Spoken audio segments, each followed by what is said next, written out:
Good morning. Hello, I am here.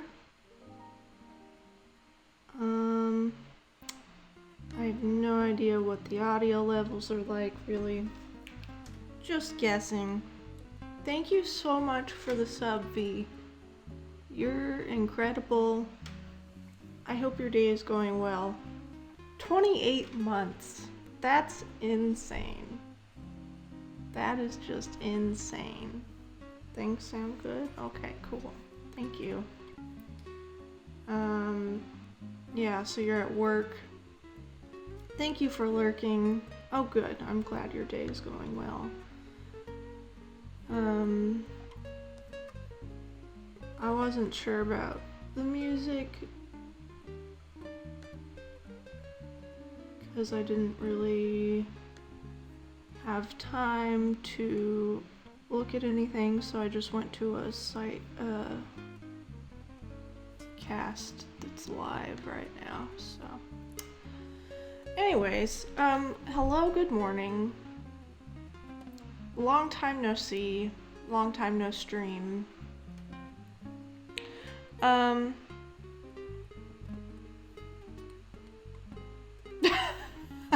Apparently I don't have anything to say.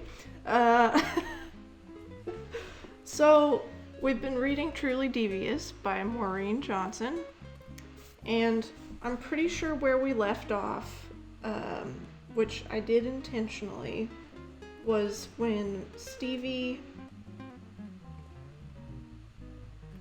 So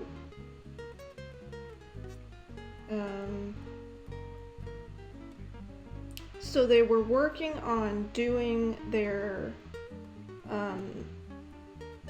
short film that they had written for Hayes, that he kind of roped everybody into. And Stevie went to bed, she fell asleep after working that day, and then all of a sudden woke up and there's a message on her wall, a mysterious message that was written in the same style as the Truly Devious message, and that's where we left off. I kind of left it at a cliffhanger. So that's where we left off, and I'm ready to get back into it. I have some tea. I haven't done much talking yet, so we'll see how my voice warms up. And I'm sorry for the delay. I just realized I needed to send somebody a message about a book order, so I had to do that before I started streaming. I'm just gonna leave one ear in because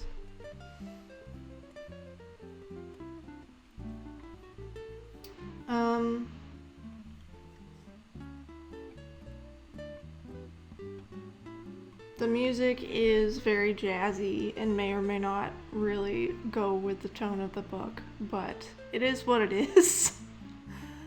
And just a reminder for YouTube people watching on YouTube, I appreciate you all so much. And thank you for your comments and your likes and your subscribing.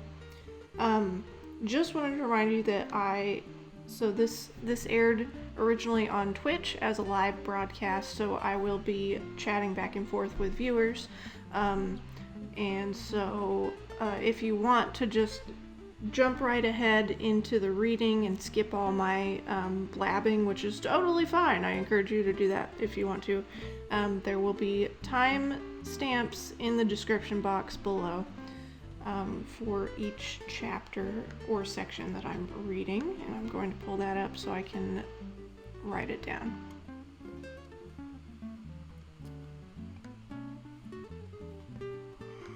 Oh, I don't think sorry. I don't think my cap chat was connected. There we go. Okay, weird. Just randomly connected again.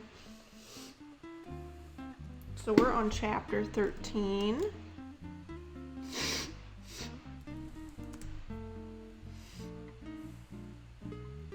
blew my nose, but I feel like I need to do it again. Not that you needed to know that. I have papaya passion tea. It's very good. It's from a place in Tucson, Arizona.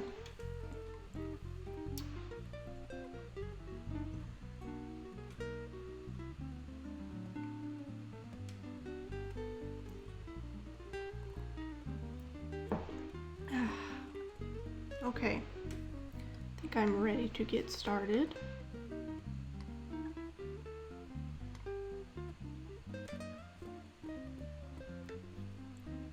Okay, let's go ahead and get started. So we are on chapter 13.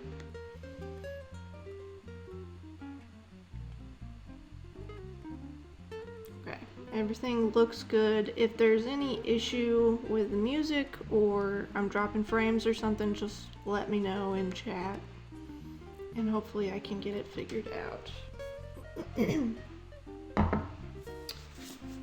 Otherwise, let's go. We are on chapter 13, and hopefully I can remember the voices that I've done.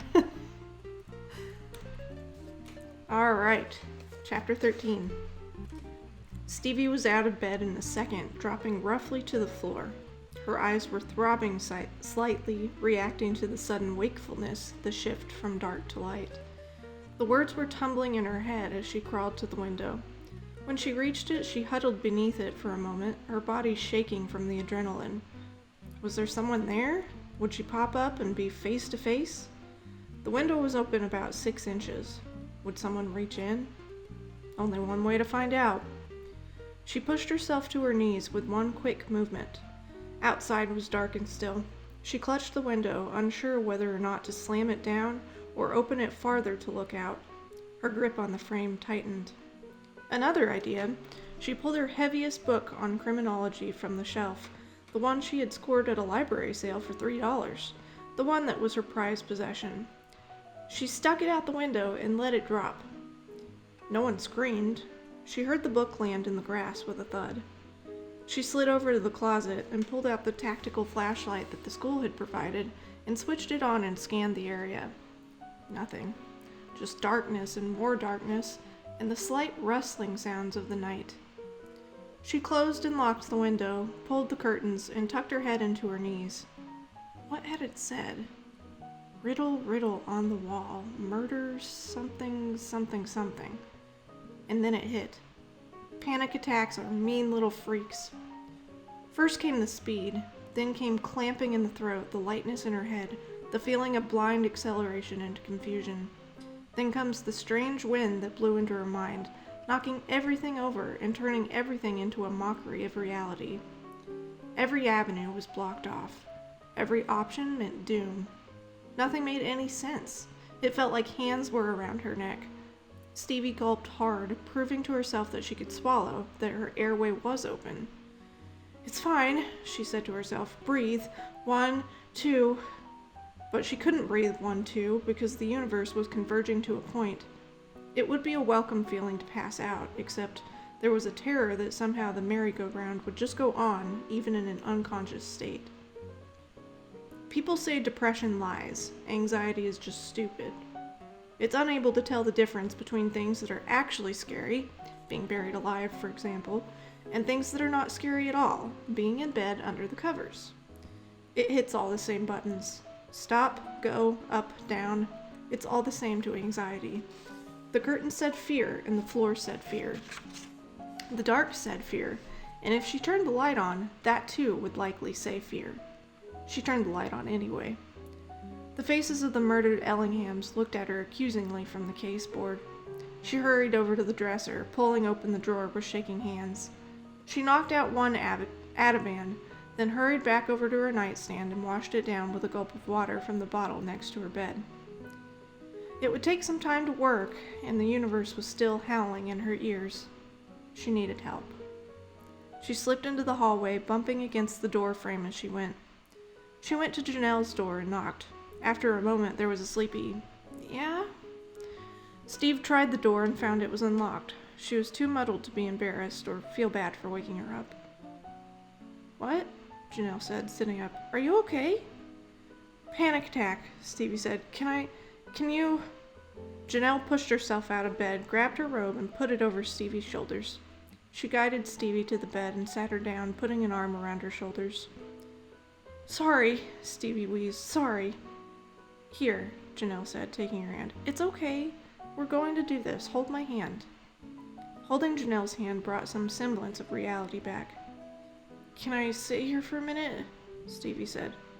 You stay until it's over, Janelle said, as long as it takes. Did something happen? Stevie couldn't bring herself to explain. Everything was wobbling. She leaned back against Janelle and the wall behind the bed and waited for everything to stop moving, for the words to stop running through her mind, for truly Devious to leave.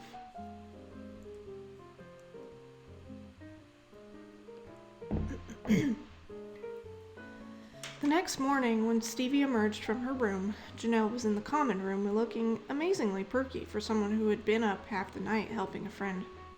She was wearing a fleecy sweatshirt that said, "Ask me about my cat," and a pair of yoga pants, and her braids were coiled up under a cheerful red scarf. Stevie, on the other hand, was still wearing the sawdust-covered sweatpants. She had not consulted her hair. It could be doing anything. She had not bothered to wipe her face or crusty eyes or brush her teeth. She just needed to get up and shake off the night. Stevie was embarrassed looking at her friend. She'd never really had an experience like that before, outside of her parents, where someone actually took care of you like that. Janelle had put her back into bed just before dawn, and Stevie had slept heavily for a few hours. Now she was groggy and heavy and slow. "How are you doing?" Janelle asked in a low voice. "I'm okay," Stevie said, a little nauseous, tired, but okay. She couldn't bring herself to say thanks to you out loud, but she tried to convey it in her eyes, and then by generally being awkward. Janelle just shook her head in a don't worry about it kind of way. Stevie went outside. Excuse me. The morning was fresh and bright, big blue skies and shaggy, happy clouds blowing over the mountains. It was the kind of morning that mocked the fear of the night before. This kind of pleasantness almost made it worse. How could she be anxious when everything was so cheerful? Very easily, as it happens. Brain chemistry doesn't care about how pretty things are. She stepped along the edge of Minerva, through the moist grass to retrieve her book from the ground outside her window. It was a bit damp, but on examination it showed no real damage. What had happened? She had been reading case materials right up until the time she went to sleep. She was thinking about the kidnapping and the tunnel. She could have easily dreamed that note on the wall. But it was vivid, crisp. She had gotten out of bed. She'd thrown a book out her window, trying to catch a stranger. She watched the sky for a moment and held her wet book and tried to work out what was real. Then she rubbed her burning, tired eyes. She still had to go to class. She dried the cover with her shirt and brought it back inside. As she went to her room, she bumped into David coming downstairs. It was nothing, really. He just kind of half smiled at her. He had that long mouth with the twisting edges. Just a smile. But something about it made Stevie boil. She blocked him. "Good night," she said. "Good night," she said. "It's so nice of you to ask," he replied, leaning against the wall. "Sure. How about you?" His tone was neutral, but his smile was expanding by just a few millimeters. "Busy last night?" she asked. "You have a lot of questions." Still neutral, still half smiling. Something in his eyes, though. A flash. It was impossible to tell what was going on, but there was something there. "This is fun and all," he said, "but can I go and get breakfast?" Stevie stepped aside, but turned to watch him go. Could David have put that note on her wall? She was fairly unfocused during the discussion of Leaves of Grass that morning. She spent most of the discussion trying to remember the words she had seen. Riddle, riddle, something murder, something lake, something Alice. Definitely truly devious in there somewhere. But the more she tried to remember, the more the words slipped away and didn't feel like words at all. Walt Whitman was getting involved now, and the hints about old men and mothers and the offspring taken soon out of their laps. What do you think has become of the young and old men? And what do you think has become of the women and children? They are alive and well somewhere. Riddle, riddle, a woman in a lake, a girl in a hole. She would be a girl in a hole later tonight when she went into the tunnel. Sorry.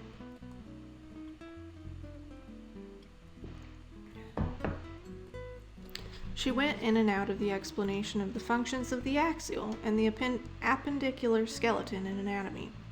Lunch brought her closer to the surface, and by the time she was in Spanish lab, the dread was burning away, and she began to focus on going into the tunnel. She felt the flutter of excitement, which carried her through the afternoon. Stevie hurried back to Minerva in the mid-afternoon to get her flashlight and gloves, then met Janelle for their first yoga class at 5. Yoga was the class she picked from Ellingham's mandatory physical education selection. It sounded better than running for fitness and clarity, cooperative boot camp, or perspectives on movement. I would have done perspectives on movement. At Stevie's high school, they let you just go on the treadmill for half an hour and left you alone to listen to podcasts, which was literally the only thing she preferred about her old high school. Janelle met her outside the art barn, a rolled mat tucked under her arm. "Doing okay?" Janelle asked. "Yeah," Stevie said, "I think so." "Anxiety dreams are the worst," she said. Stevie had, late last night, managed to explain to Janelle what she had seen. She must have made it sound like it was definitely a dream and not some questionable occurrence that may or may not have been real. I guess I dreamed it," Stevie said. "I don't know." Janelle nodded, as if this was the only answer she had been expecting. "But," Stevie said as they walked into the art barn, "let's just say for a second I didn't dream it. How hard is it to project something on the wall like that? I guess you'd need a projector?" "Oh, that's easy," Janelle said. "You can make one out of cardboard and tape in a mirror. It's not impossible, but..." "I mean," Stevie said, "I woke up, I was in bed, and I saw it on the wall. I threw my book out the window trying to catch whoever was out there. Like, tried to drop the book on their head." "Did you catch anyone?" Janelle said. "See anyone?" "No." If you're woken up in certain phases of sleep, reality and dreams, they blend together for a little bit. And being up here for the first time, it's probably going to cause some anxiety dreams. My anxiety dreams are all about how I just never go to class, and it's the end of the year and I've skipped everything. On a good night, I dream about advances in 3D printing and Gina Torres dressed as Wonder Woman. But here's the thing. She stopped Stevie before they entered the yoga room. "I think we all come out here because we have something in our heads we can't get out," Janelle said. "We're all kind of fixated on something. I want to make machines, and you want to solve mysteries, and Nate wants to write, or he doesn't want to write, and Ellie wants to live in her own art commune. Hayes, he makes shows. I guess David makes games. I see him doing coding, so I know he can. We're all kind of in our own world. It's that your world is a real place here. I think your brain is a little busy processing the information. You had an intense dream. Something woke you. You can carry through some of those states and see things and think you're awake and not really be completely out of sleep state. Sleep is a funny thing." Put like that, everything seemed to make sense. "How are you so smart?" Stevie asked. "I read a lot," Janelle said, smiling. She unzipped the front of her bag, shoved her pass inside, and secured the lanyard to a clip and zipped the bag back up again. Janelle did everything completely, even putting her pass away. "And I'm just amazing." The class was in a small studio room. Everyone dropped their bags in the hall and crowded inside. Yoga was popular, and the mats were only inches apart. Stevie used one from the school supply. It was rubbery and purple and smelled a bit like bleach and feet. The teacher, Daria, had a little accordion piano thing she played as she made everyone sit on some blankets at the start of class with their eyes closed. They were supposed to be focusing on their breath, but Stevie kept going back to that flickering moment where she had jerked out of sleep the night before and read the words on the wall. She played it back again and again. How awake had she been when her feet hit the floor, when she tried to memorize the words? It was impossible to know. Sleep had its own mysteries, and Daria was telling them to get into downward facing dog. Stevie was still new at this yoga thing, and Daria was soon standing over her and arranging her hands and hips and feet. Stevie had watched a few videos to prepare for this before coming, but in the moment she was completely lost, and whatever move she made was somehow wrong. She was 2 moves behind at all times, at best. Her knee was in the wrong spot, her arm not high enough, her twist not twisty. Daria hovered and, in a sweet, whispery voice, adjusted her positions again and again, and eventually planted herself by Stevie as she guided the class. How did everyone else know how to do yoga? The one advantage to all of this was that it cleared Stevie's mind of everything else. She heard exercise did that. Was this what they meant? You were so busy being confused and trying to stop your sweaty hands from slipping on a mat that you couldn't think anymore? Stevie did approve of the fact that yoga ended by lying on the floor in corpse pose. "You're doing your filming thing tonight, right?" Janelle said at the end of the class. And as they went out into the hall to retrieve their things, "Because Vi and I are going to..." She was fishing hard in her bag, poking her head and hand into the bottom and the pockets. "My pass," she said. "It's gone. I zipped it up. You saw me." "I did," Stevie said. "Are you sure it's not there?" Janelle yanked the front pouch open. No pass. "How the hell did it get lost?" Janelle said. "Did someone take it? I need to find it. I get access to things, and if I lose that..." "We'll look," Stevie said, already on the floor digging around in the pile of other bags as people came out of class and took them away. "They charge you $150 for a new one," Janelle said. Crap. "It's okay," Stevie assured her. "Someone must have just screwed up." "How? By going into my bag and taking it? I have to tell Pix. Who steals passes? Who went into my bag?" Janelle was getting upset now. This kind of disorder agitated her, and she definitely had put her pass into her bag. Maybe it was a prank? To steal my pass? Stevie almost said, "Or put a letter on my wall." But since the jury was out on whether or not that was real, she refrained. It was another weird occurrence in a short amount of time. A letter and a key. It had the feeling of a strange game, and one that filled Stevie with a low, simmering worry. Games are not fun when you don't know you're playing. End of chapter 13.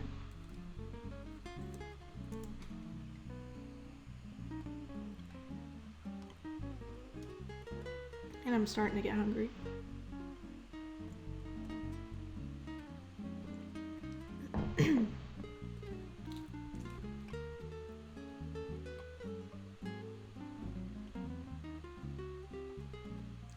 Okay, I will continue on with chapter 14.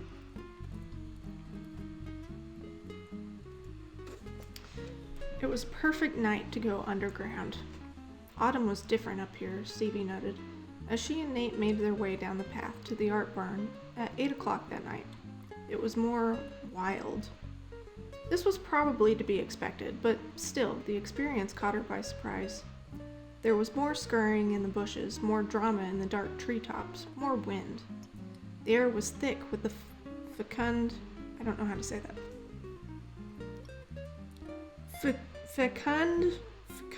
smell of early dropping leaves and the fragrant decay of layers of undergrowth. Everything was alive or vocal in its demise. This smell, this feeling, this is why Albert Ellingham had insisted on the spot. "My kingdom for a Starbucks or something," Nate said. "Are you feeling like we've been here forever too? When did we start eating each other or fighting for the conch?" Stevie and Nate were both wearing dark clothes for this night mission. Nate was wearing baggy dark jeans and a slouchy black sweater that hung down to his fingers, making his long arms even longer. He looked about as excited as he normally did, but Stevie was used to this now. Nate was a rain cloud, but he was her friendly rain cloud, and the world needs some rain. Stevie was fully prepared for the venture with some black cargo pants and her black hoodie. Her wardrobe had not let her down. Both had the school-issued tactical flashlights in their bags. "So, this tunnel," Nate said as they rounded the path by the whispering statue heads. "What was it?" A supply tunnel for alcohol during Prohibition, Stevie said. They used to have trucks come down from Canada. They kept the booze under the observatory in case of a raid. Not that anyone would have raided Albert Ellingham. I mean, the tunnel, Nate said. Something about it being open again? Because it was filled up for a while, Stevie said vaguely. She didn't want to say, since 1938, just unearthed, who even knows what's down there now. And we're allowed? No one said not to, Stevie replied. But also we're not supposed to tell anyone. Act first, apologize later. She felt Nate staring at her, but she turned the other way to look at one of the grimacing statue heads. I don't know if this is really going to count for 3 chapters, Nate said, digging his hands into his pockets. We've only been doing this for a week. What did Dr. Quinn say? That she would consider it when she saw it, but she looks like she considers broken bottles to be part of your complete breakfast. I think you worry too much, Stevie said. Of course I worry too much, Nate said, but I'm usually right. The people who worry are always right. That's how that works. Stevie decided not to contradict him on that one. Hayes, Maris, and Dash were already waiting by the far wing of the art barn, where the construction equipment and the dumpsters were, out by the maintenance road. They were also dressed in black, Hayes in something form-fitting, Dash in something artistically loose and flowing, and Maris in dark leggings and an oversized fuzzy sweater, with a tight black hat on her head. She even wore a musky, smoky perfume to match the occasion. Okay, Hayes said, switching on his flashlight. Let's go. They entered the woods, the ring of true wilderness that enveloped Ellingham Academy, the place where the trees were not orderly and no statues bloomed. At least, they entered the bit of it by the maintenance road. Stevie had a good sense of where the tunnel ran and where the opening should be, but the opening was going to be flush with the ground. Hayes seemed to have a very clear sense of where he was going. How did you find this? Maris asked.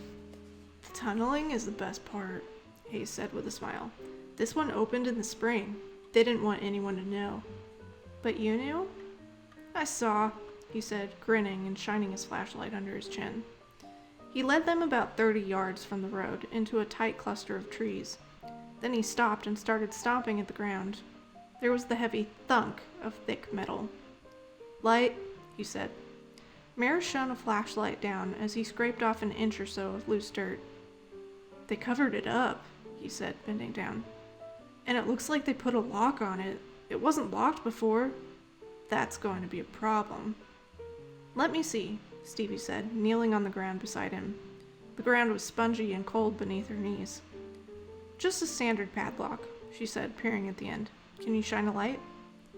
Maris shone her flashlight down on the lock. Stevie went into her bag and fished around for a while until she found 2 paper clips at the bottom. She straightened them and inserted them into the lock. One she used as a tension wrench, and with the other she manipulated the pins. It was all about slow, careful movement, feeling every millimeter. Locks are tiny, and their pins are tinier still, and the movement needed to lift one is barely a flinch. Luckily, she had picked padlocks like this many times. It was a good, cheap hobby to practice while watching mysteries, and it seemed like the kind of skill she should have. It popped open. Whoa, Hayes said. Whoa, Hayes said. How the hell did you learn to do that? Stevie simply smiled, got up, and dusted off her hands. Nice one, Maris added approvingly. Finally, there was something Stevie could do that Maris could not. Dash was texting, and Nate stood in stunned silence. Hayes pulled open the doors, revealing a pitch-black hole in the ground. Stevie shone her flashlight down on a dozen or so bare concrete steps, leading into more darkness. That's not ominous looking at all, Nate said. Stevie made her way to the front and squatted down, shining her light into the hole. The space in front of her was a violent, velvety dark. Anything could have been there. A million spiders, someone with a knife, or worse, just a lot of dark tunnel. She counted the steps and felt around with her foot to assure herself she had reached the last one before shining her light up. The million spiders, if present, were well hidden, and there was no one with a knife. The tunnel was made of brick and concrete and was in fairly good condition, aside from a few upsetting jags and cracks that were probably caused by years of snow and ice. There was an overwhelming smell of earth and age and stagnant air. The tunnel felt tighter than she thought it would, snugly fitting 2 people across. It made sense, of course. It's not easy to build a secret underground tunnel. You needed it to be just big enough to get your boxes of booze, or sneak around with your friends while playing one of the Ellingham's famous games. The brick made it feel like they were inside a horizontal chimney. Stevie got lightheaded for a moment and ran her hand over the walls. They almost felt wet, and she traced the patterns of the mortar with her fingers. This was history, real history, opening up for her. It was almost too much to take in. She ignored the effort going on around her, and as Dash pulled the tripod out of his bag and opened it up, and Maris and Hayes tipped their heads together to read the truly devious letter off his phone and work out where to stand. Nate slid up alongside Stevie and broke into her reverie. "Why do you know how to pick locks?" he asked. "Because there are a lot of tutorials online." "That's how," he said. "Why?" "Who doesn't want to know how to pick a lock? It only took a few hours. Buy a lock for $5. "Still not why." "Because they do it on TV," Stevie finally said. "It seems like a good thing to know. I like detectives, okay? We all have our hobbies." "Remind me not to get on your bad side," Nate said. Stevie stared into the dark. She shone her light into it, but there was no end in sight, just more dark. "Are they sure about the structural integrity?" Nate asked. "Should we really be in here? It feels like an elevator shaft on the Titanic." "It's fine," Stevie said. "Because it probably was. Most things are." Stevie swept her light around, steering it away from a terrifying crack in the side, and then aimed it squarely forward. "I'm going to the end," she said. "Seriously?" Nate said. "This is what I came here for. My dragons are down there." "Stevie, I wouldn't..." "You're not me," Stevie said. "If I die, avenge me." She was joking, but not totally. She had to go, and it also felt like a possible mistake. Some mistakes you have to make. The distance, she knew, was about 400 feet. 400 feet of dark tunnel may not sound like a lot of dark tunnel, but it is, in fact, a lot of dark tunnel. But she was going in, like people who crawled into pockets of pyramids sealed for thousands of years with no idea what was ahead of them went in. There were buried mysteries, and sometimes you must go into the earth. She wondered if she would panic. To her surprise, though, her heartbeat was slow, steady as she took each step into the velvety nothingness of the tunnel. Soon, there would be a door at the end. She reached her arm out in front of her to find it, and eventually she felt the heavy wood at her fingertips. Her heart literally skipped a beat and sent a glug of confused blood popping. The door was made of thick pieces of wood belted together with iron, that small sliding window looking like something from a medieval jail. There was no knob on this door, no lock. Originally, this door would have been open from the other side, so if it was locked on that side, that was the end of her exploring. She pushed. It opened. She was going farther. She was going in. This was like a dream. The room beyond was small. 3 sides of the space were composed of shelving. This had been the liquor room. The deliveries would come in through the tunnel, then come into this room for storage. A metal ladder went up to a hatch in the ceiling. Stevie tested it for a moment with a shake. What the heck? Why does my background keep disappearing? Oh, well, I'll fix it in a second. It seemed to be firmly secured to the wall and in perfect repair. Could she do this? Could she actually go to the place where it happened? The others were nowhere behind her. She was doing this alone. She tested the ladder again, then tucked her flashlight into her bag. She was going up into the dark. She proceeded slowly, trusting in the ladder and knowing that at some point her head would make contact with the hatch above. She would use that sensation as a guide. Up, up, up into the dark, moving more slowly as she went. She felt the hatch against her hair, against her scalp. She backed down a rung and reached up to test it. It didn't give at first, but she pressed harder. There was an unholy squawk as the ancient springs were forced back into action. But the hatch popped open. Some people went to go see the Eiffel Tower or Big Ben.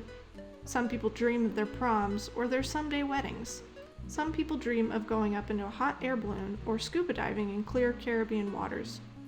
Everyone has a dream place, and Stevie Bell was climbing into hers. The domed observatory seemed smaller now that she was inside of it. The thick glass triangles that composed most of the structure were encrusted with dirt, so all was dark. She shone her light around the stone floor, the bench that ran around the side. There was nothing in here now but some dead leaves and dirt. It smelled like a shed. Dottie had been here. This is where they found her Sherlock Holmes book. Albert Ellingham had come right through that stout door. He'd been struck and fallen to the floor. Here? On this spot? Had the money been counted here? Was this where it all started to go so very wrong? She closed her eyes for a moment. Maybe if she breathed this air and felt this space, maybe she could go back. Hey! Dash's voice cut through the silence as he yelled from below. Come on, we need you. The moment was over. The filming was very quick. All that was needed was for Hayes to recite the truly devious letter while walking down the tunnel length. He and Maris passed the camera back and forth to get some long shots, but it was dark and cold and hard to film, and time was not on their side. At 8:30, they all crept back to the steps. A quick look outside showed that no one was waiting for them to pop out of the hole. The doors were closed. We can't all go together, Hayes said, holding the padlock in his hand. If anyone sees us all coming from this direction, they might realize we were down here. Nate, Stevie, you guys go first. Dash, you should go the other way around. Maris, we can go last. As Stevie and Nate walked back through the dark, Nate glanced over his shoulder. I think they're gonna go back and bone in that tunnel, he said. Bone, Stevie repeated. Did you have to say bone? Tunnel boner, Nate said. A new fragrance for men. They wouldn't, Stevie said. They won't. Why not? Because that's the tunnel. You don't just tunnel bone in that tunnel. Sometimes a tunnel is just a tunnel, Nate said. Stevie ground her jaw a bit and walked on, her hands deep in her hoodie pockets. The magic of the tunnel in the observatory was still on her, and she wanted to hold it as long as possible. She thought of the letter that she had seen on her wall. It really had been so vivid. Dreams had a way of blurring and fading the moment they were over. The edges were sharp on this, the colors bright. Her mind had taken a screenshot. Had it been real? It was possible. Most things are possible. It wasn't likely, though. What was likely was that her anxious and excited brain, full of new stimuli, conjured up something bright and shiny for her, something so magical and odd that it stamped its impression on her brain cells for a little longer than normal. Thinking about it logically, who knew or cared enough about her to go to those kinds of lengths? And to what end? It had been a dream, just as Janelle said. Janelle made sense. Still, the feeling was there, and it felt like Truly Devious was calling out from the past. Truly Devious, the known ghoul, the laughing murderer. But some things don't stay buried. Not tunnels, not secrets. Truly Devious was not immune. Who is Truly Devious? 80 Years On. Postdetective.com, April 13th, 2016. On April 8th, 1936, a letter arrived at the Burlington, Vermont office of Albert Ellingham. Albert Ellingham was, at the time, one of the richest men in America. He constructed an estate and a school in the mountains outside of Burlington, and it was there he lived with his wife and his daughter, breathing the sweet, clean air. A Burlington office collected his personal and business mail, and every day, a car would take sacks of correspondence from Burlington to the house, well up on Mount Hatchet, where it would be sorted and processed by his secretary. That day, in with the hundreds of letters, one stood out. The envelope was postmarked from Burlington. The address of the Ellingham estate was written on the front in dull pencil, in heavy, square strokes.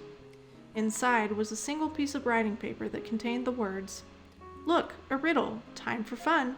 Should we use a rope or gun? Knives are sharp and gleam so pretty. Poison's slow, which is a pity. Fire is festive, drowning slow. Hanging's a ropey way to go. A broken head, a nasty fall, a car colliding with a wall. Bombs make a very jolly noise. Such ways to punish naughty boys. What shall we use? We can't decide. Just like you cannot run or hide." Ha ha, truly devious. Threats to Albert Ellingham and his family were not new. In fact, Albert Ellingham had barely survived a car bombing several years before. This was during a time in which industrialists were often under threat. What made this letter so different? For a start, it was constructed of colorful words and letters that would later be determined to come from popular magazines. In bright, cheerful print, it spelled out a diabolical poem, one that listed the many ways that Albert Ellingham might die. The letter writer gave themselves a name, truly devious. 5 days later, while out on a drive, Albert Ellingham's wife, Iris, was kidnapped, along with their 3-year-old daughter, Alice. Along with Iris and Alice, a young girl named Dolores Epstein, who was a student at Ellingham's new academy on the site, also vanished. A ransom demand was called in that evening, giving Albert Ellingham just a few minutes to bundle up the money in his safe and take it to a lake on his property.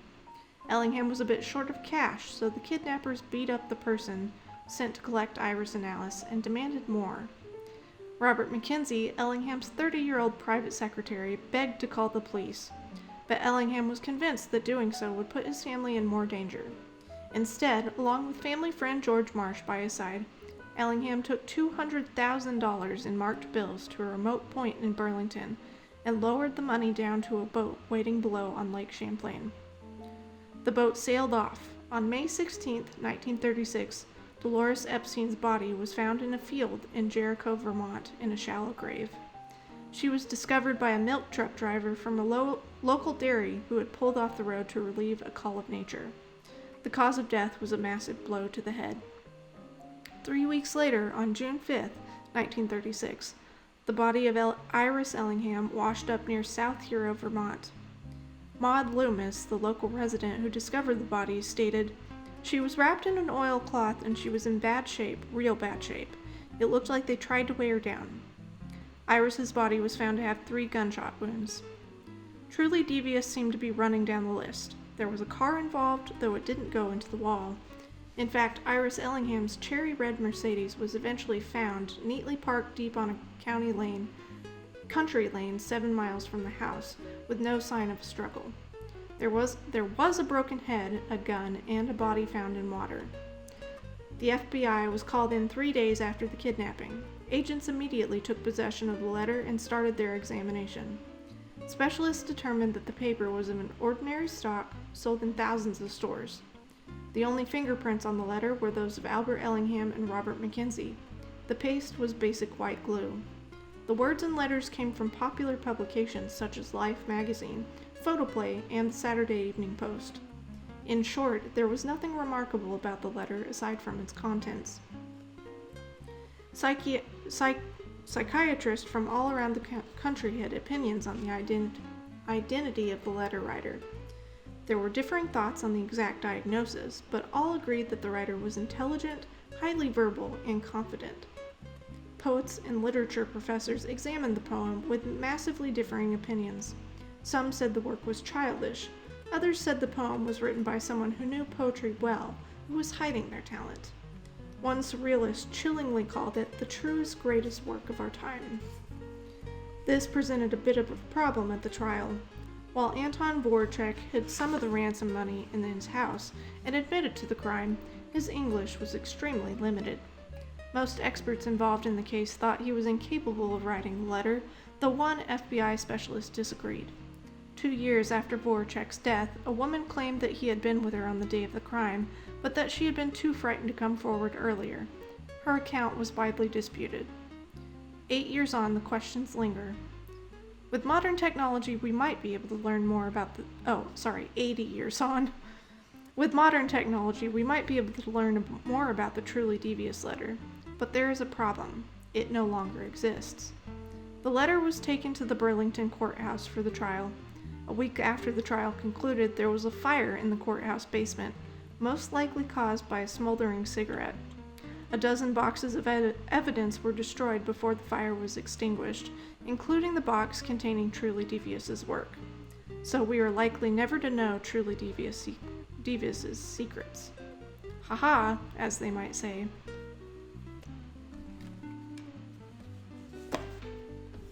Okay, let me... I don't know why this keeps going to iCloud.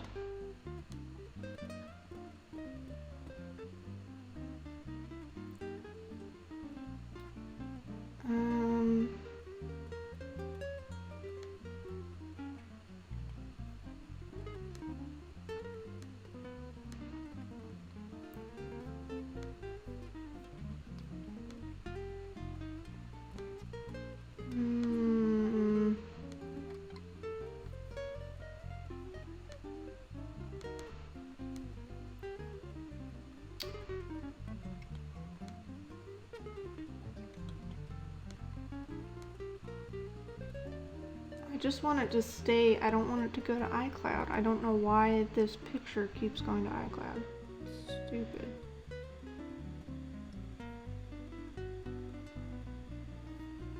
But there's nothing to like... I'm sure it has something to do with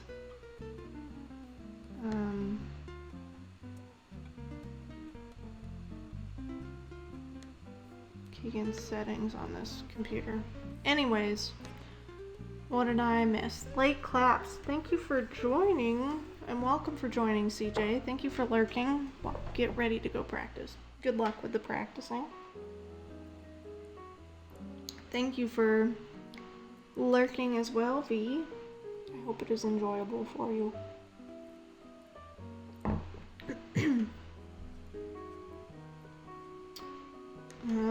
Okay, we're about to start chapter 15.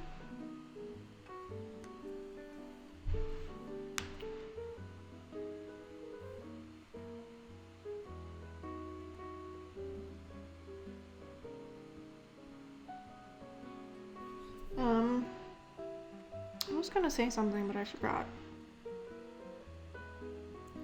I hope you guys enjoyed the, Nancy Drew references while I would and such. I think there will be several like actual Nancy Drew references in the book, but my light is doing something weird as well. The computer's just adjusting funky.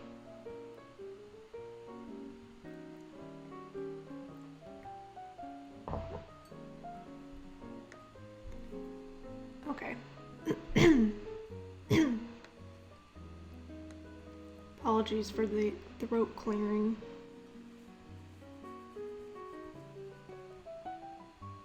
Which apparently sound like V.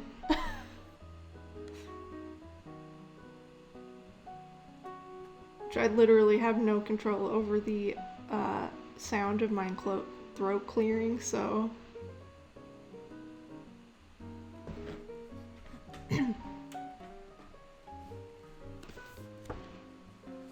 Okay, we're gonna do chapter 15. I'm hungry.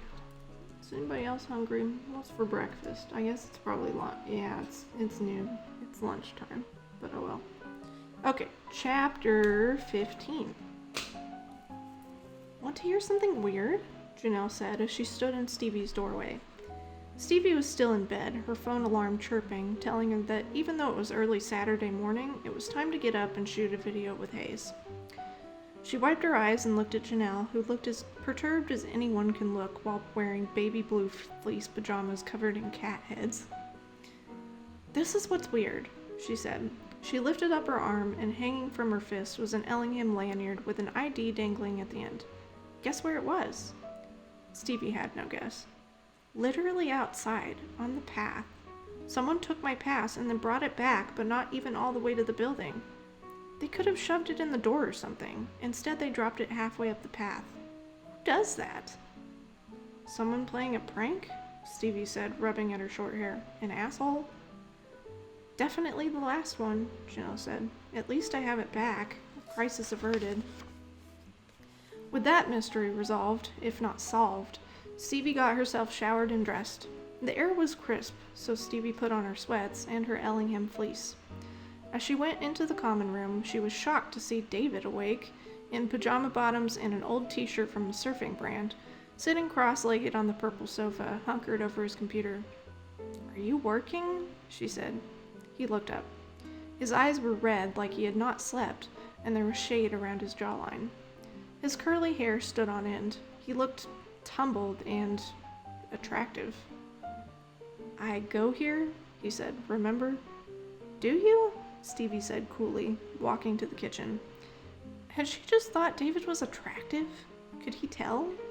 It was acceptable to have the thought, but not for him to know, and somehow he would know.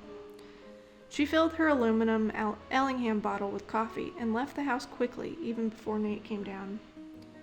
It was an aggressively pretty morning, as if the season wanted to show off before everything went to pieces and the trees got naked and everything died. The sky was big and blue. Stevie had a real sense of purpose and lift as she made her way over to the sunken garden. This felt like going to school, she thought, as she looked around Ellingham. Up early on a fresh Saturday morning, coffee in hand, to make a project. The energy of the tunnel was still with her. The door to the sunken garden was open, and Stevie stepped inside. There was no one there yet, so she took a moment to sit with her coffee and look. Stevie was well aware that this man-made lake was large, but when you saw it in person, saw this massive crater in the earth, it brought home just what Albert Ellingham was willing to do to make his family happy. His wife loved to swim, so the ground was leveled, the rock blown away. When he got a tip suggesting that his wife and daughter, or some evidence, rested at the bottom, the lake was drained and dried and the earth scarred. And now just the monuments remained, the statues that looked over the void, the observatory ridiculous on its little bump. "Thanks for waiting," said Nate, coming in from behind her. "Sorry," she said. He was wearing cargo shorts, despite the fact that there was a little chill in the air, and a t-shirt that said, "My other car is a dragon." "You really love this stuff, don't you?" "Oh, sorry, that was Nate." "You really love this stuff, don't you?" he said, sitting down next to her on the damp grass. "It's like you're at Murder Disney World." "Murder Disney World would be amazing." "That's true," he said. "I'd go to that too." "It's just..." Stevie looked for the words. "I've seen so many pictures of this place. I've read all this stuff. It was like everything I had in my head is..." She waved her hands helplessly in front of her. Luckily, Nate seemed to understand. "Yeah," Nate said. "I guess it would be like that if I could go somewhere in a book. I always wanted stories to be real, so I started writing my own. That seemed to make it more real. I'm kind of jealous you get to see your thing. Gandalf isn't coming for me." "Never say never," Stevie said. There was the modest sound of a golf cart coming, and Mark from maintenance drove in with their supplies, with Dash along for the ride. Hayes and Maris arrived last, and though they weren't holding hands, they walked close enough together and looked at each other in a way that made it clear that they had not parted ways right away last night. There was a lot of moving things that day, lots of running and fetching. Janelle's beloved poles were set into stands on which lights were attached. The ramp was placed into the sunken garden to create a place from which Hayes could row his imaginary boat. There was a generator to power the lights and the fog machines, which required lots of positioning and testing. Then the tripods were set, lights focused. It took hours, and it was boring. Nate and Stevie had little to do but obey commands to hold things and move things and get things. As Stevie and Nate went from the garden to the costume closet and back again, Stevie noted that Hayes didn't seem to be doing a lot of running or holding or moving. He sat on a stone bench most of the time, looking at his computer. Stevie thought he was running his lines. The lines were all his. This was a monologue. The rest of the dialogue would be recorded separately and put on top as narration, so there was a lot to know. When she did a quick pass behind him, she saw he was looking at pictures and replying to messages. While the ramp was being positioned for the 5th time, Stevie noticed that they had been joined by someone new. Jermaine Bat had slipped in through the gate and was floating around and heading in Hayes' direction. Stevie wondered how this would play out, considering that Jermaine had taken footage of Hayes the other night without his knowledge and posted it. But he seemed to welcome Jermaine and even posed for some pictures. Stevie also noted that he made himself look very busy in those pictures. There was a short lunch break during which Hayes disappeared for a bit back to Minerva to put on his makeup. When everything was finally in place, hours later, he was nowhere to be found. "Where the hell did he go?" Dash asked, looking around. "Stevie, can you find him?"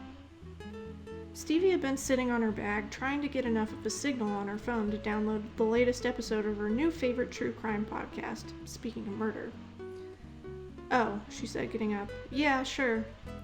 She wandered around the empty lake, around the edges of the garden. She heard voices coming from the folly by the back wall. She approached and heard a female voice, an angry one at that. "You're so full of shit, Hayes," it said. "You owe me." "And I'll give it to you," Hayes replied. "That's what you said before." "Because I will." Stevie remained very silent for a moment and listened. "You think people don't know?" the unknown person said, her voice dripping with contempt. "Know what, Gretchen?" Hayes said. Gretchen, the girl with the hair, the queenly one. "Oh, please, you're going to pretend with me?" "Why do you even care?" he said. "Well, first, I'm never getting paid back. Let's not pretend about that. You do this to everyone. To me. Probably to Beth. At least she knows now, thanks to that girl who did the video. What about these dumb SOBs who are out here doing your work right now?" Dumb SOBs? Stevie was one of those dumb SOBs. "Gretchen," it came out as a long sigh. "What if I tell that girl with the show all about it?" "I guess you do what you need to do, Gretchen," he said. "Or you could take a Xanax and give me a week or two." Before Stevie could move, Hayes came from around the back of the folly. It was clearly Hayes, but he was older. His hair was grayed and his face was full of lines and furrows. Maris had done a good job with the stage makeup. "Hey, Stevie," he said, a little louder than necessary. "Hey," she said, "it's time." Hayes smiled a bit, and Stevie realized he thought she was providing him cover to get out of the conversation. Now that she had been labeled as a dumb SOB who was doing Hayes' work for him, Stevie regarded his expression with a lot more suspicion.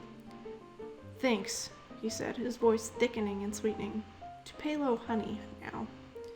Gretchen emerged as well. She saw Stevie, but, to paraphrase Sherlock Holmes, she did not observe. Stevie was a part of the landscape. She strode past without a word. "Thanks," Hayes said, dropping a slow arm over Stevie's shoulders. "My ex. I mean, she broke up with me and she still seems mad about it. It's strange. But you know how these things are." Stevie did not know how these things are, but she nodded. "It's tough," she said.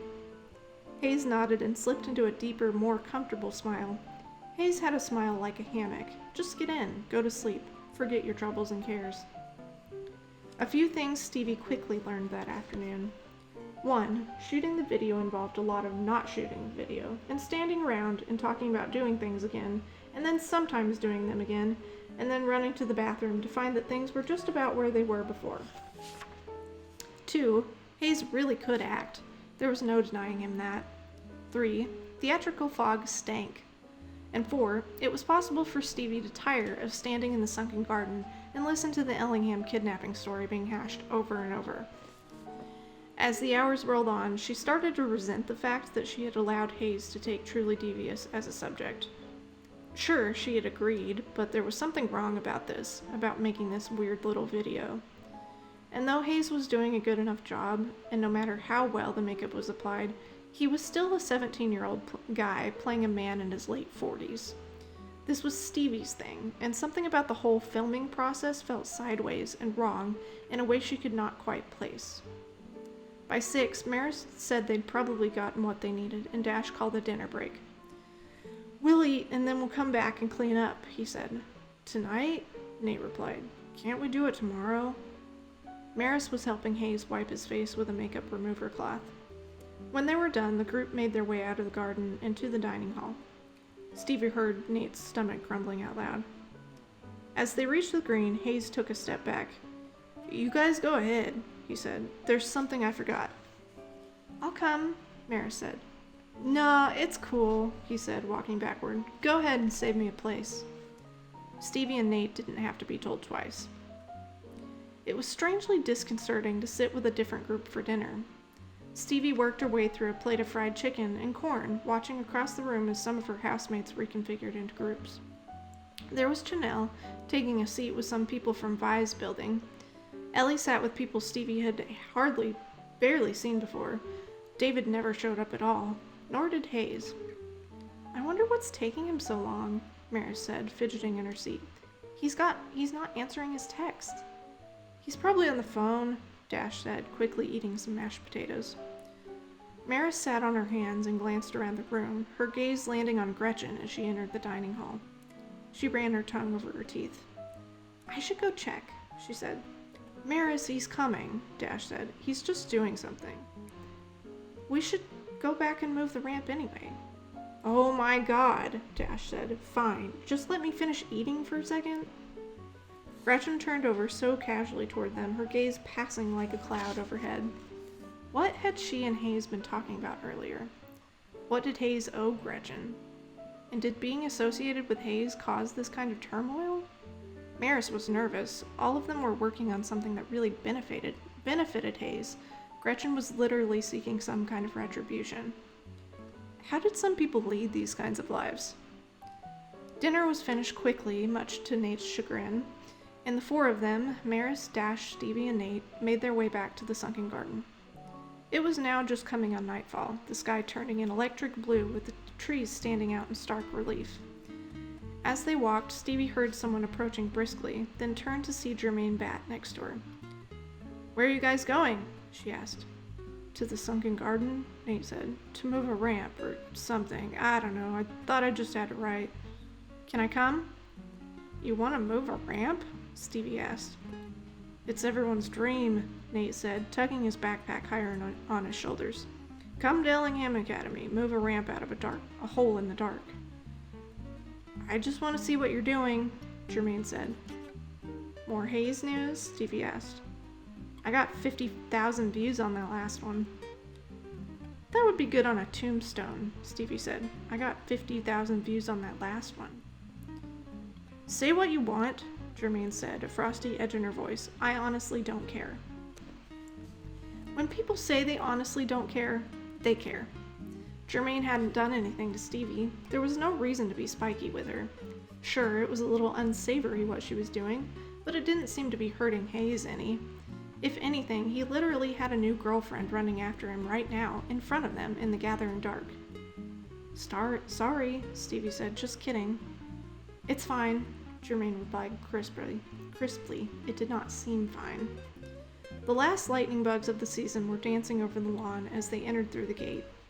The hole in the ground looked a bit more ominous in the dark, and the dirty glass of the observatory caught the rising moon. There were piles of poles and folded tarps, and the ramp. "Hayes?" Maris called. No reply. An unseen bird rustled in the treetops overhead.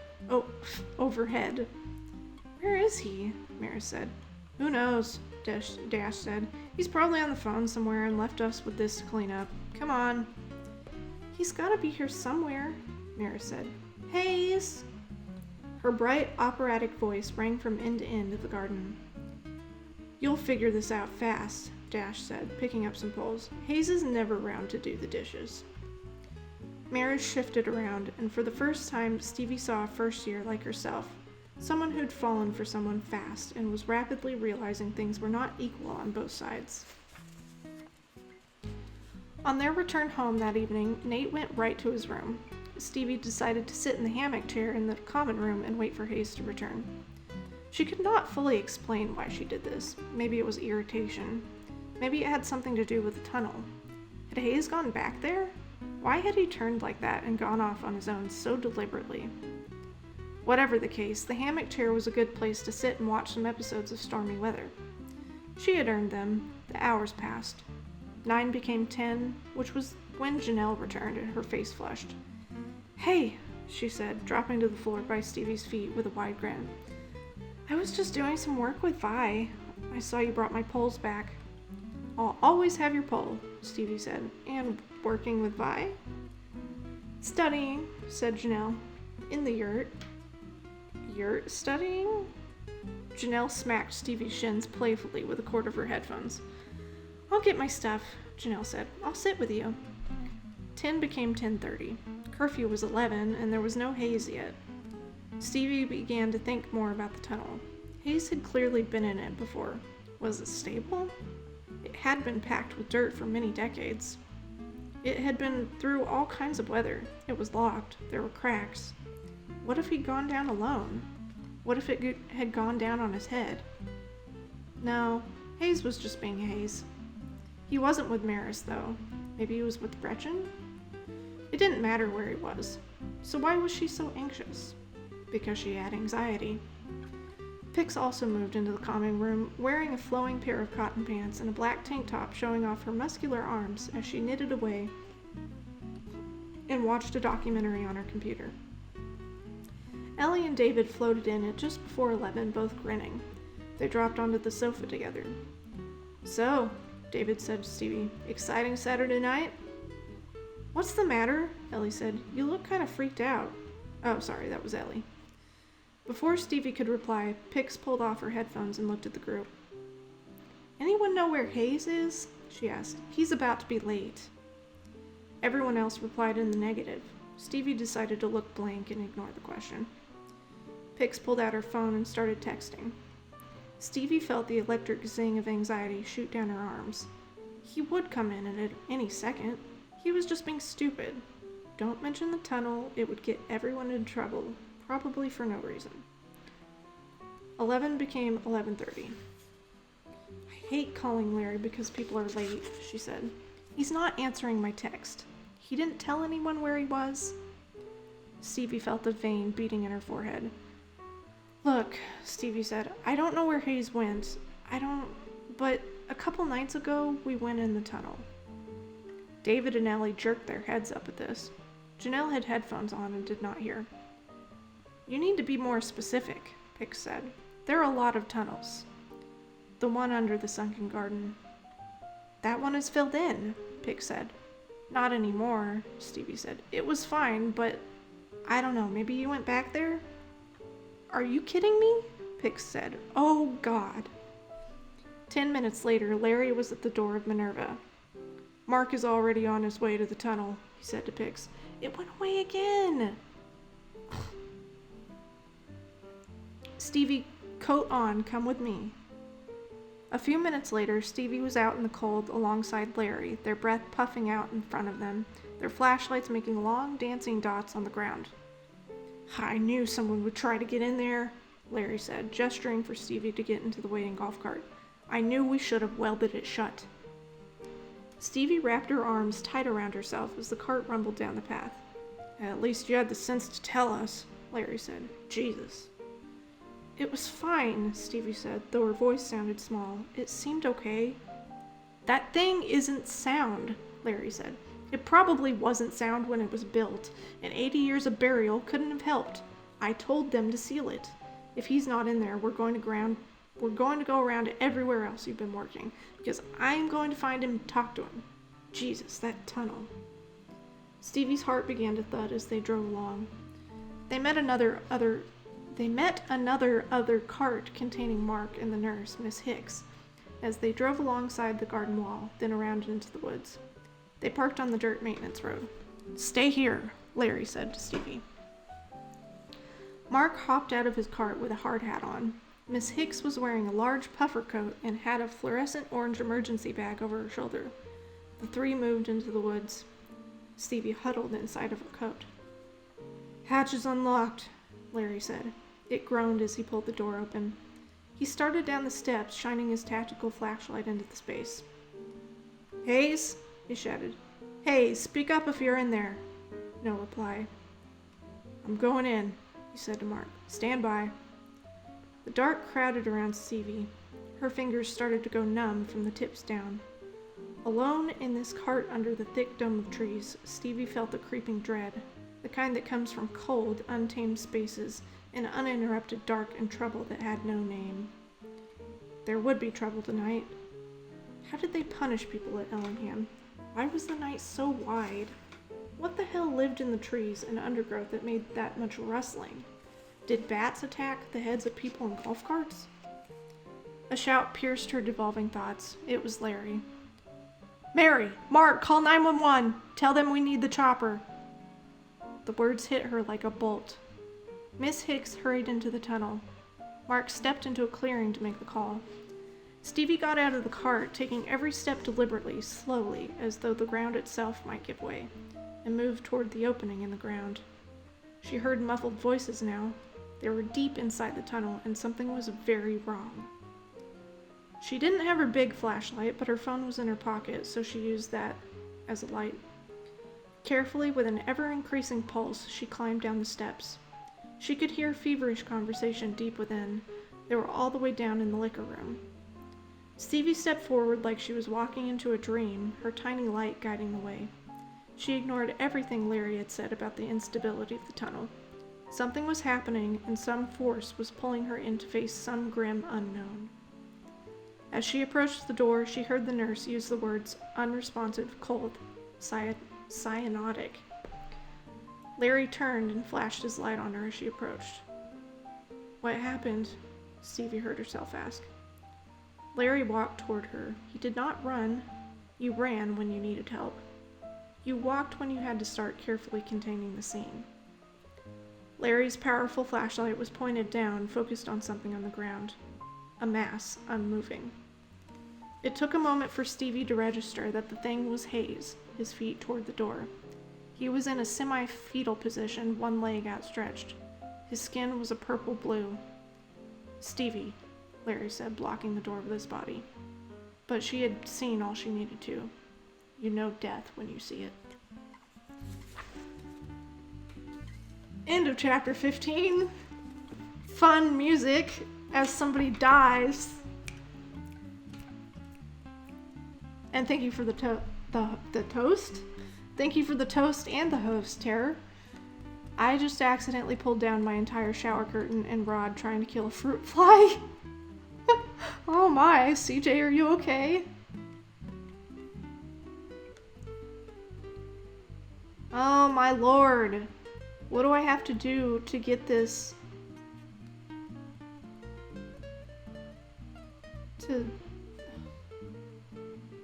to stay downloaded and not on the cloud?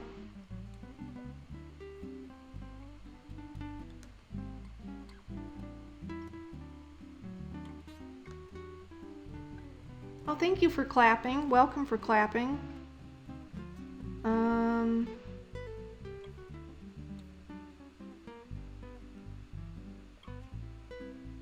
Maybe because this folder is actually not a good folder.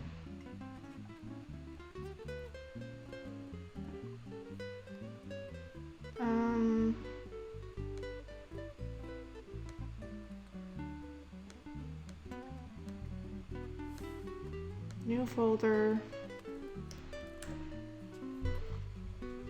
I'm going to copy everything from this.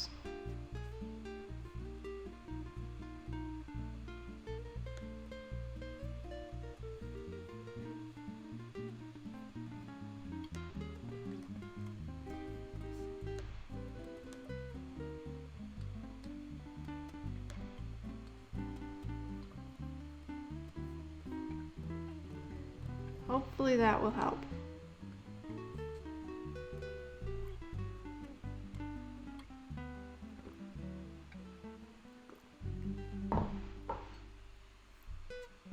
How are you today, Terror? It's good to see you.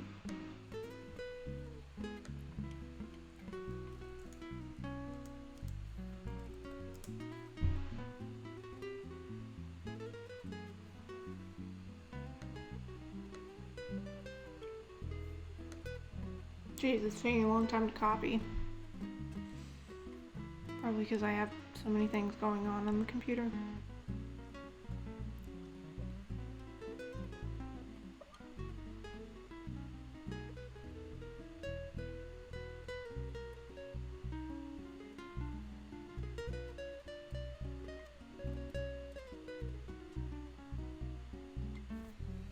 So yeah, that is a pivotal moment in the book, and we're about halfway through. I don't know if you can see that, but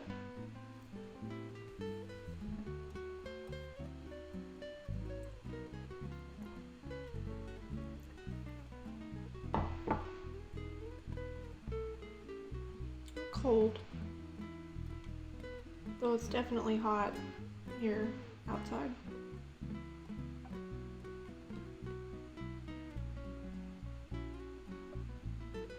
Sorry, I'm trying to wait for this copying to be done, but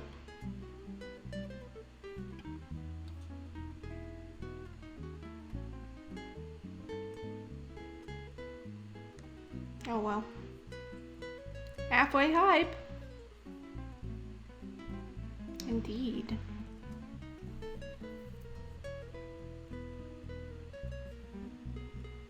Oops, I left the microwave open. Wait for this coffin to be done. Copying. Copying. Am I not enunciating well enough?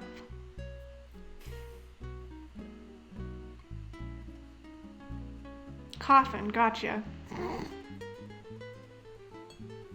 I'm not making coffin for Hayes. That's not my responsibility. I don't know the guy. Plus, he is a fictional character, so, you know.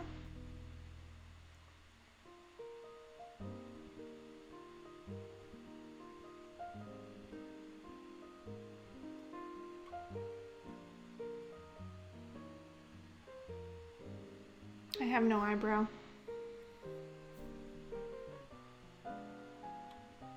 I think it's almost done.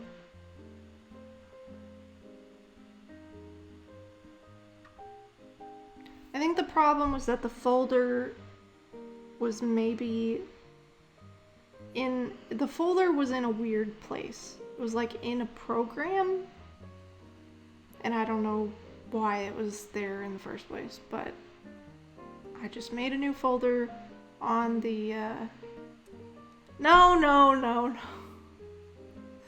I mean, Hayes is not that great of a person anyways, but I'm not advocating for him to not have, like, you know, a deserved memorial. The wolves are huge. Okay, it copied over, so hopefully this folder will stay on the desktop. So now what I need to do is change the background. Oh, the wolves are hungry. Okay. Well, I'm hungry. That's CapChat. So now I'm going to change the location. Desktop.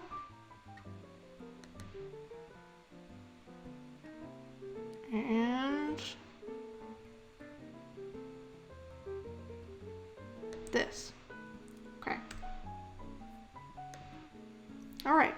So now hopefully that fixed the issue. Hungry for corpse meat, classic wolf snack. I don't want to think about that. I like wolves.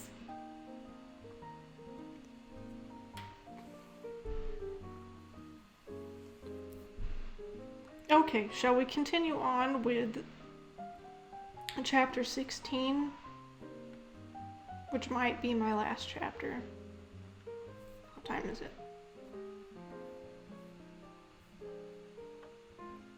Yeah, I was thinking about going for a couple hours. We'll see. We'll see how it goes. Okay. Chapter 16. Shock is a funny thing. Things get both sharp and fuzzy. Time stretches and distorts. Things come rushing into focus and seem larger than they are. Other things vanish to a single point. Come with me, Larry said, turning Stevie by the shoulders gently and leading her out of the tunnel and back to the cart. He's dead, Stevie said, looking up at the sky and taking a deep breath of cool air. Hayes is dead. Larry continued to lead her toward the cart for a moment before speaking. He settled her into the passenger seat and looked in her face. Looked her in the face. Are you okay? He asked. Just tell me if I'm right. Larry exhaled slowly. He's dead, he said. Why? She asked. She sounded simple, like a child. I don't know, Larry said. Do you? What was he doing down there tonight, Stevie? You need to tell me. I don't know, Stevie said. Really, I don't. Larry studied her face for a moment, then seemed to accept her answer. Stevie felt like she was gently hovering over the scene, like in a recurring dream she had, in which she floated from room to room of a neighbor's house, watching them do mundane things. A ghost in someone else's home. What are we gonna do? She asked. Again, what a weird question. Inside, Stevie could think. Outside, Stevie was hugging herself and saying weird things. I'm gonna take you back to Minerva, Larry said. They said nothing as they drove back. Ellingham Academy rolled past her looking like movie footage. Nothing was real. There was a far-off noise, a rupture in the air. Larry leaned forward and looked up as the lights of a helicopter appeared overhead and landed on the green. The ambulance had come, but the patient was gone. She had wanted to see a dead body, but not this, not a real someone. Not sneakers upturned at the end of those legs, the legs that had been squatting so stupidly on Stevie's floor only days before. The kneecaps, the patella, the real human who was now still and cold and somewhere behind them in the dark.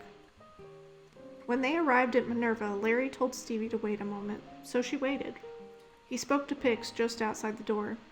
Stevie saw Pix put her hand over her mouth as she got the news, and then she came over to the cart and grabbed Stevie's hands. I'm okay, Stevie said. Stevie. Larry leaned in from the driver's side, his hand on the roof of the cart. I'm gonna ask you not to say anything to anyone else in the house right now. Just for a little bit. Do you understand? You don't want to cause panic, and you need to keep the area clear to investigate what happened, Stevie said. That's right, Larry said. That's real good, Stevie. Stevie, Pix said, I'll take you up to my rooms. If you take me upstairs, the others will know, Stevie said. I'll just go to my room. I'm okay, I can do this. Larry nodded. She's doing good, he said. You just go to your room and get into bed, Stevie. Just stay there and I'll be back for you in a while. We'll need you again. Stevie tested the ground before she stepped out of the cart and found that her legs were steady. She resisted Pix's offer of an arm around her shoulders. Once inside, the common room now seemed very bright. The wall vibed red, and the moose on the wall seemed grotesque. Janelle had gone, but Ellie and David were still on the sofa, their feet facing each other, laughing at something. They stopped when Pix and Stevie came in. What's up? Ellie said. Is Hayes in trouble? No, Pix said quietly. David was looking at Stevie. She saw him peeling away her blank expression and attempting to go through her thoughts. I'm heading for bed, Stevie said, turning away. David followed her with his eyes. Then she heard his phone chirp. Someone saw a helicopter, he said to Pix. I thought I heard something weird, Ellie said. Pix, is there a helicopter landing? David asked. It's fine, Pix said. Stevie hurried to her room and shut the door. She leaned against it, her head banging against the hook. A wave of nausea passed over her, and she moved to the trash can in preparation, but it passed. She climbed into bed, fully dressed, and pulled the comforter up around her. 6 had gone up the mountain, and then there were 5. Maybe she would go to sleep. Shock. She was slipping into it. She sat up straight. Paper. She needed paper now. She went to her desk and snatched her anatomy notebook. She needed to write everything down, now fresh. What had she seen? What did she know? Just write down everything, plain, without thinking about what any of it could have meant. There was a knock at her door, and it creaked open before she could reply. Hey, David said. There was no humor in his face now. What's going on? I can't, Stevie said, bending over the notebook, her brow furrowed. What are you doing? Can't talk. What? He said. It messes with your memory, she said impatiently. Something is going on, he said. There are only a few reasons they sent a helicopter.